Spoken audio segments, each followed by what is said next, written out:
ಸಭಾಧ್ಯಕ್ಷರೇ, ನಾನು ಒಂದಿಷ್ಟು ಕ್ಲಾರಿಫಿಕೇಶನ್ ತುಂಬಾ ಏನ್ ಕೇಳಲಿಕ್ಕೆ ಹೋಗಲ್ಲ. ಬಹಳ ಮುಖ್ಯವಾಗಿ ಪ್ರಯಾರಿಟಿ ಕಾರ್ಡ್ ವಿಚಾರದಲ್ಲಿ ಏನೊಂದು ಆದಾಯ ನಿಗದಿ ಆಗಿರುವಂತದ್ದು 2017ರಲ್ಲಿ 1,20,000 ರೂಪಾಯಿಗೆ ಆದಾಯ ನಿಗದಿಯಾಗಿದೆ. 2017ರಲ್ಲಿ ಈಗಾಗಲೇ 8 ವರ್ಷ ಕಾಲ ಆಗಿದೆ. 1,20,000 ರೂಪಾಯಿಗೆ ನಿಗದಿ ಆಗಿದೆ ಸರ್. ನಾನೇನು 8 ವರ್ಷ ಆಗಿದೆ, ರಿವೈಸ್ ಮಾಡಿ ಅನ್ನುವಂಥದ್ದು ನಮ್ಮ ಒತ್ತಾಯ. ರಿವೈಸ್ ಮಾಡಿ ಅಂತ ಬೇರೆ ಬೇರೆ ಭಾಗದಲ್ಲಿ, ಯಾಕೆಂದ್ರೆ ಕಾಸ್ಟ್ ಆಫ್ ಲಿವಿಂಗ್ ನಿಮ್ಗೆಲ್ಲ ಗೊತ್ತಿದೆ ಅಧ್ಯಕ್ಷರೇ. ನಗರದಲ್ಲಿ ಕಾಸ್ಟ್ ಆಫ್ ಲಿವಿಂಗ್ ಬಹಳ ಹೈ ಇದೆ. ಇಲ್ಲಿ ಯಾವುದೇ ರೀತಿಯಾದಂತಹ ಸರ್ಕಾರದ ಸೌಕರ್ಯ, ಆಶ್ರಯ ಮನೆಗಳಂತೂ ಇಲ್ವೇ ಇಲ್ಲ. ಪಬ್ಲಿಕ್ ಟ್ರಾನ್ಸ್ಪೋರ್ಟೇಷನ್ ಸಿಸ್ಟಮ್ ದುಬಾರಿಯಾಗಿರ್ತದೆ. ಇಲ್ಲಿ ಕರೆಂಟಿನ ಬಿಲ್ ಆಗ್ಲಿ ಅಥವಾ ವಾಟರ್ ಬಿಲ್ ಆಗ್ಲಿ ಅಥವಾ ಬೇರೆ ಬೇರೆ ಎಲ್ಲಾ ಸೌಕರ್ಯ, ಶಿಕ್ಷಣದ್ದು ಅಷ್ಟೇ. ನಮ್ಮಲ್ಲಿ ವಿರಳವಾಗಿ ಸರ್ಕಾರಿ ಶಾಲೆಗಳು ಇರುವಂತದ್ದು, ವಿರಳವಾಗಿ ಆರೋಗ್ಯ ಕೇಂದ್ರಗಳು ಇರುವಂತದ್ದು. ಬೇರೆ ಬೇರೆ ಪ್ರದೇಶದಲ್ಲಿ ನೀವೆಲ್ಲ ನೋಡ್ತಿರಲ್ಲ, ಆ ರೀತಿ ನಮ್ಮ ನಗರದಲ್ಲಿ ಇರುವಂತದ್ದು ಇಲ್ಲ. ಹಾಗಾಗಿ ಪ್ರತಿಯೊಂದು ಸೇವೆಗೂ ಇಲ್ಲಿ ದುಡ್ಡು ಕೊಟ್ಟು ಸೇವೆಗಳನ್ನ ಪಡ್ಕೋಬೇಕಾಗುತ್ತೆ. ಎರಡನೇದು.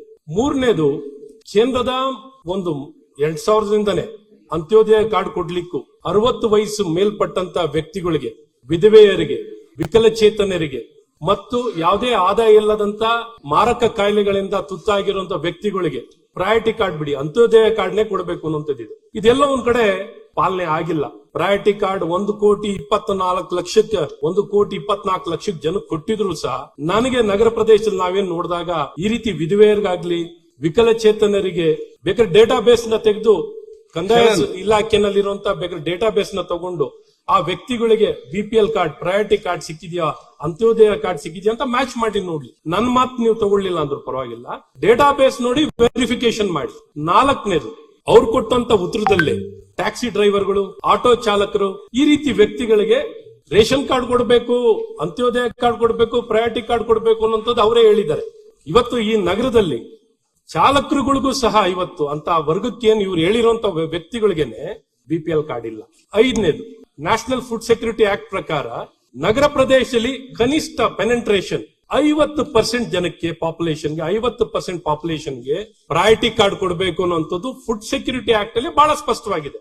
ನಾನು ಇದೇ ಉತ್ತರನ ಕಳೆದ ಬಾರಿ ಕೇಳಿದೆ, ತಾವು ಅವಕಾಶ ಮಾಡಿಕೊಟ್ರಿ. ನೀವು ಕಳೆದ ಬಾರಿ ಪರಿಹಾರ ಏನ್ ಕೇಳಿ ಅಂತ, ಅದಕ್ಕೋಸ್ಕರ ತುಂಬಾ ಉತ್ತಮವಾಗಿ ಸಂಕ್ಷಿಪ್ತವಾಗಿ, ಯಾಕಂದ್ರೆ ನಮ್ಮ ಸಭಾಧ್ಯಕ್ಷರು ಏನಾಗ್ಬೇಕು ಹೇಳಿ ಅಂತ ಕೇಳ್ತೀರಾ, ಅದಕ್ಕೆ ಏನಾಗ್ಬೇಕು ಅಂತ ಕೇಳ್ತಾ ಇದೀನಿ, ಮತ್ತೆ ಏನ್ ಮಾಡ್ಬೇಕು ಅಂತ ಬಹಳ ಸ್ಪಷ್ಟವಾಗಿ ಕೇಳ್ತಾ ಇದೀನಿ. ಫುಡ್ ಸೆಕ್ಯೂರಿಟಿ ಆಕ್ಟ್ ಪ್ರಕಾರ 50% ಜನಕ್ಕೆ ನಗರದಲ್ಲಿ ಪ್ರಯಾರಿಟಿ ಕಾರ್ಡ್ ಕೊಡಬೇಕು, ಅಂತ್ಯೋದಯ ಕಾರ್ಡ್ ಕೊಡಬೇಕು. ಇದನ್ನೂ ಸಹ ಕೊಡುವಂತದ್ದಾಗಿಲ್ಲ. ಆಗ ನಾನು ಕೇಳಿದಾಗ ಜನಸಂಖ್ಯೆ ಎಷ್ಟಿದೆ ಅಂತ ನಗರದಲ್ಲಿ ನಮ್ಗೆ ಗೊತ್ತಿಲ್ಲ ಅಂತ ಹೇಳೋರು ವ್ಯಕ್ತಿಗಳಿದ್ದಾರೆ. ಇಲ್ಲಿ ಜನಸಂಖ್ಯೆ ಎಷ್ಟಿದ್ದಾರೆ ಬೆಂಗಳೂರಿನಲ್ಲಿ, ಜನಸಂಖ್ಯೆ ಎಷ್ಟಿದೆ ಅಂತ ಸರ್ಕಾರಕ್ಕೆ ಗೊತ್ತಿಲ್ಲ ಬೆಂಗಳೂರು ನಗರದಲ್ಲಿ ಅಂದ್ರೆ ಯಾವ ರೀತಿ ಉತ್ತರ ನಾವು ಸಿಗುವಂತದ್ದಾಗುತ್ತೆ? ಜವಾಬ್ದಾರಿಯುತವಾದಂತ ಉತ್ತರ ಸಿಗ್ಬೇಕು. ಮತ್ತು ಈಗ ನಮ್ಮ ದಿನೇಶ್ ಗುಂಡೂರಾಯರು ಇನ್ನೊಂದು ಸ್ಟೆಪ್ ಸುಮ್ನೆ ಉಲ್ಲೇಖ ಮಾಡ್ತೀನಿ, 27ಕ್ಕೆ ಯಾವ ಯಾವ ಭಾಗದಲ್ಲಿ ಎಷ್ಟು ಜನಸಂಖ್ಯೆ ಇರುತ್ತೆ ಅಂತ ಅದ್ರ ಆಧಾರಿತವಾಗಿ ನೀವು PHCಗಳನ್ನ ಡಿಸೈಡ್ ಮಾಡ್ತಾ ಇದ್ದೀರಾ. 27ರಲ್ಲಿ ಯಾವ ಭಾಗದಲ್ಲಿ ಎಷ್ಟು ಜನಸಂಖ್ಯೆ ಇರ್ತದೆ ಅನ್ನೋಂಥದ್ನ ನಿಗದಿ ಮಾಡಿಕೊಂಡು ಪ್ರಾಥಮಿಕ ಆರೋಗ್ಯ ಕೇಂದ್ರಗಳು, ಸಬ್ ಸೆಂಟರ್ಗಳನ್ನ ಡಿಸೈಡ್ ಮಾಡ್ತಾ ಇದ್ದಾರೆ. ಮಾಡ್ಲಿ, ಅದ್ ನಾವು ಮಾತಾಡ್ತೀವಿ. ಆದ್ರೆ ಇವತ್ತು ಬೆಂಗಳೂರು ನಗರದಲ್ಲಿ ನಾನು ಯಾಕೆ ಇಷ್ಟು ಸಂಕ್ಷಿಪ್ತವಾಗಿ ಕೇಳ್ತಿರೋದು, ಈ ಜನಕ್ಕೆ, ಪಾಪ ಬಡ ಜನಕ್ಕೆ ನಿಜಕ್ಕೂ ಅವರಿಗೆ ಪ್ರಯಾರಿಟಿ ಕಾರ್ಡ್ ಸಿಗದೇನೆ ವಂಚಿತರಾಗಿದ್ದಾರೆ. ಹಾಗಾಗಿ ಈ ದಿಕ್ಕಲ್ಲಿ ನಗರದಲ್ಲಿ ಇದನ್ನೆಲ್ಲ ಒದಗಿಸುವಂತ ಮಾಡ್ಲಿ ಅಂತ ನಾನು ಈ 5 ವಿಚಾರ, ಈ 5ಕ್ಕೂ ಉತ್ತರವನ್ನು ಕೊಟ್ಟರೆ ನಮ್ಮ ದಿನೇಶ್ ಗುಂಡೂರಾವ್ ಅವರಿಗೆ ನನ್ನ ನಮಸ್ಕಾರ.